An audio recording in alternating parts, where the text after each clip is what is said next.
Hey everyone. I have a lot of slides, so why don't we get started? First and foremost, I'll tell you a little bit about Nevaly, give you context for what we do. Secondly, I'll give you some insights, at least from our corner of the industry. And last but not least, I'll rifle through a bunch of facts and figures, and hopefully this will give you a bit of information and context as you go off and do your own influencer campaigns. But before I begin, just so I understand who's in the room, who here has ever worked with an influencer? Okay, great. And how many people have actually subscribed to a popular gaming influencer? Okay, not bad.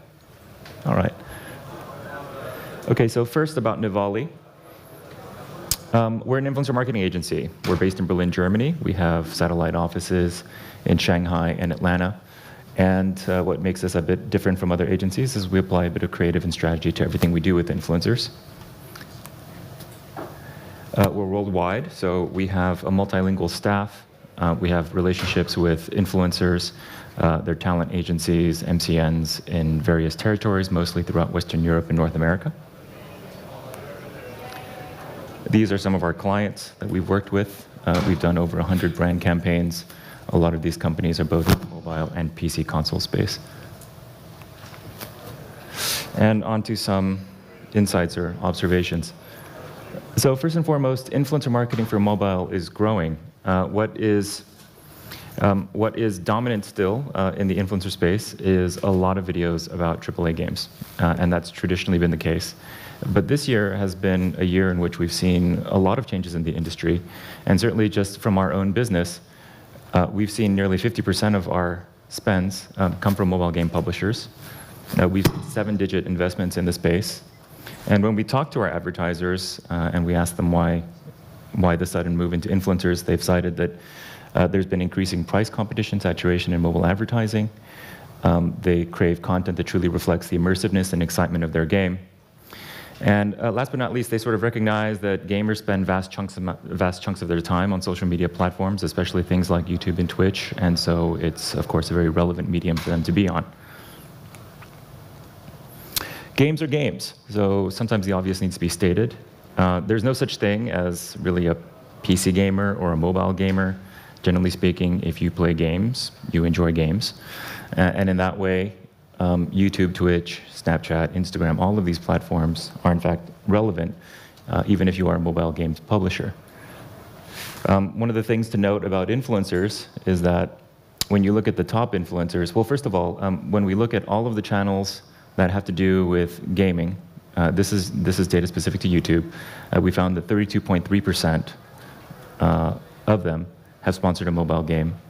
51% of the top 100 channels have sponsored a mobile game, and 55% of the top 1,000 channels have sponsored a mobile game.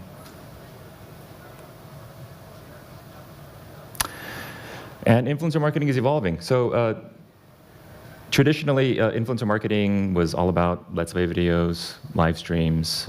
These are still very relevant tools and tactics to use in the influencer marketing playbook. But the space has grown ever more exciting, ever more complex. And certainly there are a lot of different ways that you can use influencers to promote games.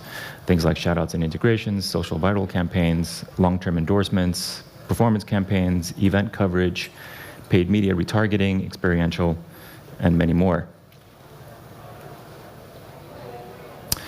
And the number of platforms and possibilities are proliferating. So YouTube and Twitch are still dominant. They're still extremely relevant. But there are a lot of other ways that you can promote through influencers. YouTube Gaming, Facebook Live, Mixer, these are emerging platforms. And let's not also forget that Instagram is also a huge area for creators, especially if you have a game that doesn't necessarily cater to exclusively a hardcore gaming audience, but more like lifestyle gamers.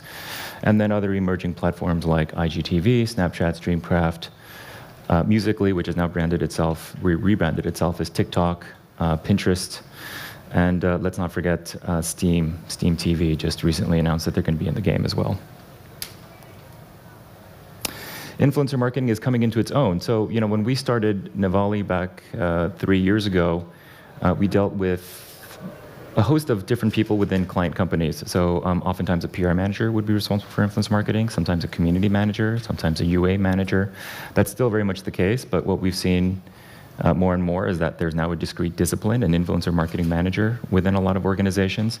And certainly with influencer marketing, it works best when it integrates well with other things that you're doing marketing-wise. So if you're running television, you're running UA campaigns, taking an integrated approach, seeing how influencers play into your 360 marketing activities is, of course, the best way to get results. So practices that work. So as you go off and consider working with influencers, there are just a few takeaways I want to leave with you. Number one is when you reach out to influencers or when you brief influencers, consider the why as well as the what. So oftentimes, game publishers are very eager to tell influencers about what their game is or what the messaging points are. I would implore you to consider why your game is worthwhile, why you made your game, what makes your company special. And beyond audience, a lot of times marketers become very fixated on audiences. Our core demographic is 18 to 25-year-old males. This is all relevant information that you would use in planning your campaigns. But consider what type of content would make sense for your game. Like what type of content would drive, inspire, or convince somebody to play your game? Because that's very much what influencer marketing is all about. It's about content experiences. Sponsored and unsponsored content. I would say both. So a lot of times, game publishers are, of course, very eager to get their game in the hands of a lot of influencers. So in the same way that you would allow members of the press to check out your game, you would do the same with influencers. That's very essential. But at the end of the day, when you do that, you're not sure exactly what the influencer community may say about your game. And so I would say that sponsored content, in the same way that advertising is extremely relevant for the promotion of your game, is also a vital tool, because with sponsored content, you get the implicit endorsement of the influencer, you get to control the timing, and oftentimes, of course, you can direct the conversation. You can't necessarily put words in the influencer's mouth, but you can very much brief the influencer and, of course, give them all of the relevant and juicy bits about your game. And last but not least, views and engagement and relationships. So oftentimes, when companies are looking to work with influencers, they're more or less interested in view counts. Awareness, of course, is super essential. It's the tip of the spear. Without awareness, you don't have anything, really. But what makes influencer marketing particularly powerful is engagement and relationships. So consider the engagement KPIs, likes, dislikes, comments, shares, and also really seek to be formulating relationships with influencers, be they micro-influencers or large-scale influencers that may naturally gravitate towards your game. So on to facts and figures. So as I mentioned before, we run a lot of campaigns. We've run a lot of different types of influencer activations. And from there, we've been able to glean all kinds of data. And when you run influencer campaigns, sometimes it's really hard to assess whether, I don't know, 1% click-through rate on your link is good, or whether a 10% engagement rate is good. Hopefully this will provide you at least a little bit of context that you can benchmark your own influencer campaign performance, as well as understand a little bit about what we're seeing in the industry. So first and foremost, most of the data pertains to YouTube. The reason, of course, is that it's still the biggest platform for gaming influencers. And with YouTube, we have access to a lot of robust data tools and samples. So the average engagement rate of a video. As I mentioned before, engagement is super important, perhaps more important than views. So what is the average engagement rate of a video, at least among the campaigns that we've seen? 6.3%. Who thought it would have been higher? Who thought it would have been lower? I guess everybody by default thought it would have been lower. Okay, very well. The average view to subscriber ratio of a channel. Now, why does this matter? Oftentimes, when you look at a potential partner to work with, well, first things first. On YouTube, what matters more is the average view count, not so much the subscribers. But you want to look at the average view to subscriber ratio because it tells you a little bit about how engaged an audience is with a particular YouTuber. So the average view to subscriber ratio of a channel is 31.7%, about a third. How much of a video a person watches on average? So the average length of a video is 18 minutes, and the amount of time consumed is about 5 minutes and 49 seconds, so roughly about a third.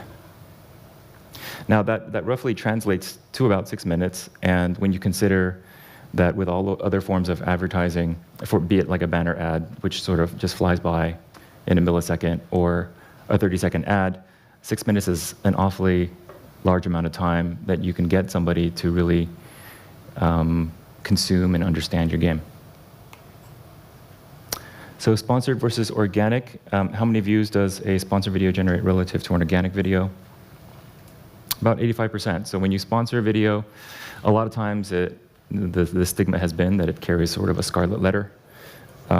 But actually, when it comes down to it, they perform almost on par with organic content that an influencer creates. The average click-through rate on a link in the video description. Does anybody want to take a guess? Really quick, just throw out a number. 1%, all right. It's actually 2.2%. And when you compare that to the click-through rates on display advertising or on search, it actually outperforms.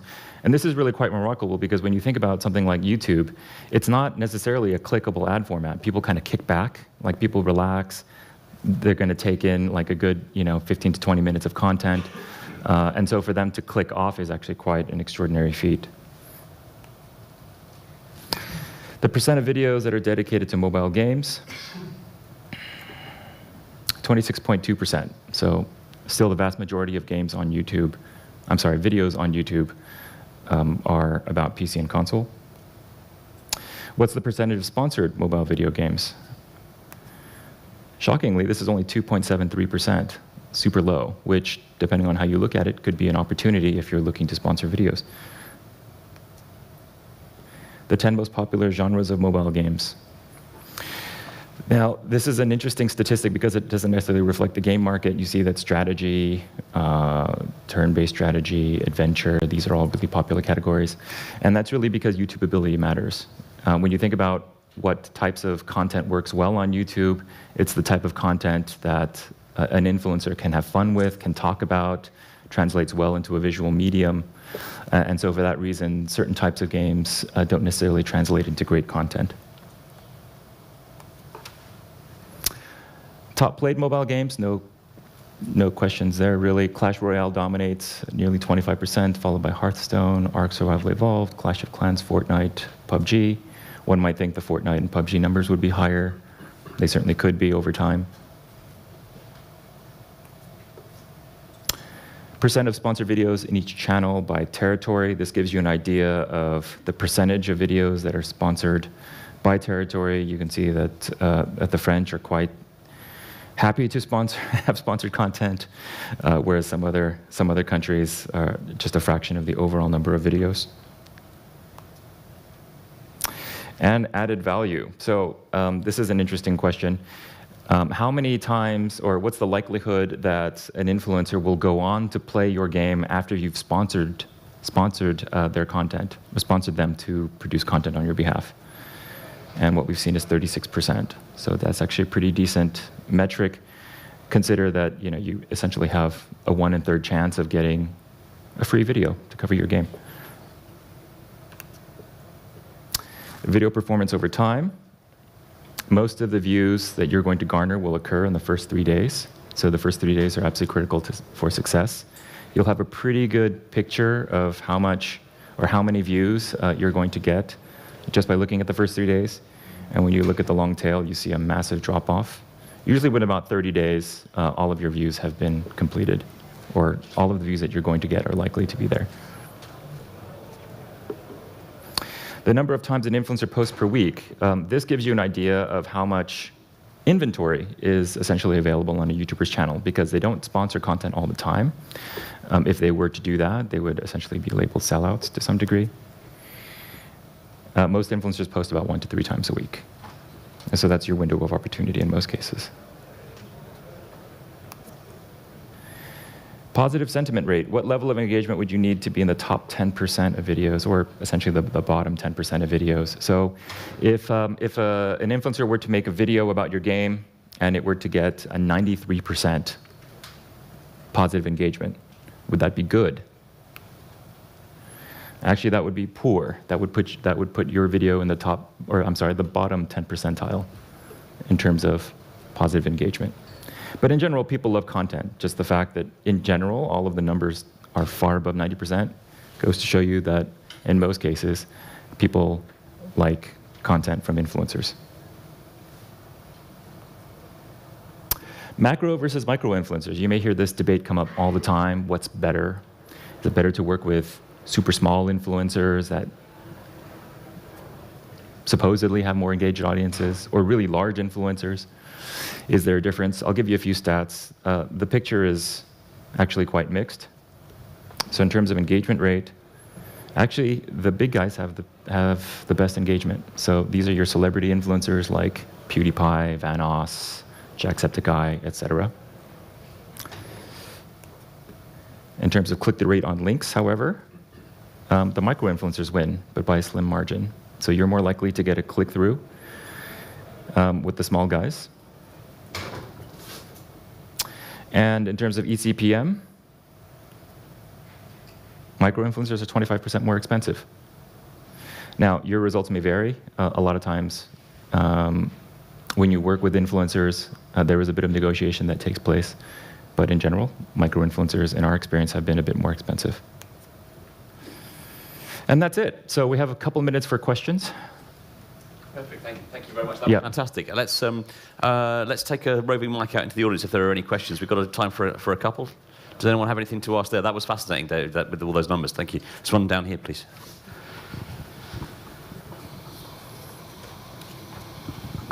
Thank you for that insight. Just wondering, what are the best mechanisms to actually be able to see what kind of influence, what kind of uplift your product has received as a result of an influencer campaign? I'm sorry, could you repeat the last part? Sure. So what are the mechanisms to be able to actually track what sort of impact that campaign has had? What would you think are the most effective ones?